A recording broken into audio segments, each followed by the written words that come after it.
അല്ല ഗൈസ്, അപ്പോൾ നമ്മൾ വന്നിരിക്കുന്നത് കിളിമാനൂർ വെച്ച് നടക്കുന്ന വേടൻ്റെ പരിപാടി കാണാനായിട്ടാണ്. കിളിമാനൂർ ജംഗ്ഷൻ തൊട്ട് തന്നെ ഒരു രക്ഷയില്ലാത്ത ബ്ലോക്കും അതുപോലെ തിരക്കുമാണ്. വേടനെ കാണാൻ അത്രയ്ക്ക് ജനങ്ങളാണ് ഇവിടെ വന്നുകൊണ്ടിരിക്കുന്നത്. രക്ഷയില്ലാത്ത ക്രൗഡ്. ഇവിടെ 8:30ക്കാണ് പരിപാടി സ്റ്റാർട്ട് ചെയ്യാനായിട്ട് വെച്ചിരുന്നത്. ഇപ്പോൾ വേറൊരു പരിപാടി നടക്കുകയാണ്, ഇതൊന്നും സ്റ്റാർട്ട് ആയിട്ടില്ല. വേടനെ കാണാനായിട്ട് രാവിലെ മുതലേ വന്ന് നിൽക്കുന്ന ജനങ്ങൾ ഇഷ്ടം പോലെ ഉണ്ട്. അതും ഈ ചെളിയിലാണ് അവർ നിൽക്കുന്നത്. ആരാണ് വേടൻ, എന്താണ് വേടൻ എന്ന് ചോദിക്കുന്നവരോട് എനിക്ക് പറയാനുള്ളത്, ഈ നിൽക്കുന്ന ജനങ്ങളാണ് വേടൻ്റെ ശക്തി. കാരണം ഈ തിരക്കിൻ്റെ ഇടയിൽ ഗർഭിണിയെയും കൊച്ചു കുട്ടികളെയും കൊണ്ടുവന്ന് ഈ ചെളിയിൽ നിൽക്കണമെങ്കിൽ വേടൻ്റെ ഓരോ പാട്ടും ഈ നിൽക്കുന്ന ആൾക്കാരുടെ മനസ്സിലാണ് പതിഞ്ഞിട്ടുള്ളത്. വേടനെ ഒന്ന് കാണാനും വേടന്റെ പരിപാടികളൊന്ന് ആസ്വദിക്കാനായിട്ട് നൂറുകണക്കിന് ജനങ്ങളാണ് വന്നുകൊണ്ടിരിക്കുന്നത്. ക്രൗഡ് കാണുമ്പോൾ തന്നെ നമുക്ക് മനസ്സിലാവും എന്തുമാത്രമാണ് വേടൻ ആൾക്കാരുടെ മനസ്സിൽ പതിച്ചിട്ടുള്ളതെന്ന്. വെളിയിലാണ് നിൽക്കുന്നത് എന്ന് പോലും ആലോചിക്കാതെ ആയിരക്കണക്കിന് ആൾക്കാരാണ് വേടനെ കാണാനായിട്ട് വന്നിരിക്കുന്നത്. 10:30 വേടന്റെ പരിപാടി ഇതുവരെ തുടങ്ങിയിട്ടില്ല. ഇന്ന് കിളിമാനൂർ നടത്താനിരുന്ന വേടന്റെ പരിപാടി ക്യാൻസൽ ആയിട്ടുണ്ട്. കാരണം ഇവിടെ വർക്ക് ചെയ്തുകൊണ്ടുവന്ന ലിജു എന്ന് പറയുന്ന ടെക്നീഷ്യൻ ചേട്ടൻ ഷോക്ക് അടിക്കുകയും അത് കാരണത്താൽ മരണപ്പെടുകയും അതുകൊണ്ട് ഈ പരിപാടി ക്യാൻസൽ ചെയ്യും. ക്യാൻസൽ ചെയ്യാനുള്ള കാരണം പറഞ്ഞുകൊണ്ട് വേടൻ ഒരു വീഡിയോ ഇട്ടിട്ടുണ്ട്. ഒട്ടുമിക്ക ആൾക്കാർക്കും അത് അറിഞ്ഞിട്ടുണ്ടാവും. അറിയാത്ത ആൾക്കാർക്ക് ഞാൻ അത് ലാസ്റ്റ് ആഡ് ചെയ്തേക്കാം. പരിപാടി ക്യാൻസലായി എന്ന് അറിഞ്ഞപ്പോൾ തന്നെ ആൾക്കാർക്ക് അത് ഒട്ടും അക്സെപ്റ്റ് ചെയ്യാൻ പറ്റിയില്ലായിരുന്നു. കാരണം ആ സമയത്ത് നെറ്റ്വർക്ക് ഇഷ്യൂ നല്ലതുപോലെ ഉണ്ടായിരുന്നു. അതുകൊണ്ട് തന്നെ വേടന്റെ ആ വീഡിയോ ആർക്കും കാണാൻ പറ്റിയില്ലായിരുന്നു. വേടനെ കാണാൻ പറ്റാത്ത വിഷമം എല്ലാവരുടെയും മനസ്സിലുണ്ടായിരുന്നു. തിരിച്ചു പോയപ്പോഴാണ് ഞാൻ കണ്ടത് കുറച്ച് ചേട്ടന്മാർ പടം വരച്ച് ഫ്രെയിം ചെയ്ത് വേടൻ തരാനായിട്ട് കയ്യിൽ വെച്ചിട്ടുണ്ടായിരുന്നു. പരിപാടി ക്യാൻസലായി എന്ന് അറിഞ്ഞപ്പോൾ എല്ലാവരുടെയും മനസ്സിൽ ദേഷ്യവും വിഷമവും എല്ലാം ഉണ്ടായിരുന്നു. ഈ വീഡിയോ കണ്ടതിന് ശേഷം വേടൻ ചെയ്തു തന്നെയാണ് ശരിയായിട്ടുള്ള കാര്യം.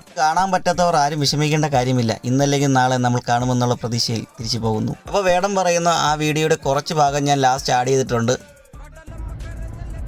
പ്രിയപ്പെട്ടവരെ, ഇന്ന് കിളിമാനൂരിൽ വെച്ച് നടത്താനിരുന്ന എൻ്റെ പരിപാടിയിൽ ലിജു എന്ന് പറയുന്ന ഒരു സഹോദരൻ, ഒരു ടെക്നീഷ്യൻ ഷോക്കേറ്റ് മരണപ്പെട്ടിരിക്കുന്നു. അപ്പോൾ അങ്ങനെ ഒരു സാഹചര്യത്തിൽ ആ വേദിയിൽ വന്ന് എനിക്ക് നിങ്ങളുടെ മുന്നിൽ പാട്ട് പാടാൻ മാനസികമായിട്ടുള്ള ബുദ്ധിമുട്ടുണ്ട്. ഇത് ഞാൻ സംഘാടകരുമായും വേണ്ടപ്പെട്ട അധികാരികളുമായി സംസാരിച്ചിട്ടുണ്ട്. എന്നെ കാണാനും കേൾക്കാനും വേണ്ടി ഒരുപാട് നേരമായി കാത്തിരുന്ന ജനങ്ങളുടെ മുന്നിൽ വന്ന് ഇതെനിക്ക് മിണ്ടണം എന്നുണ്ടായിരുന്നു. അപ്പോൾ ജനത്തിരക്കും സേഫ്റ്റി ഇല്ലായ്മയും കാരണം എനിക്ക് നേരിട്ട് നിങ്ങളുടെ മുന്നിൽ വന്ന് ഇത് പറയാൻ പറ്റാത്തൊരു സാഹചര്യത്തിലാണ് ഞാൻ നിൽക്കുന്നത്.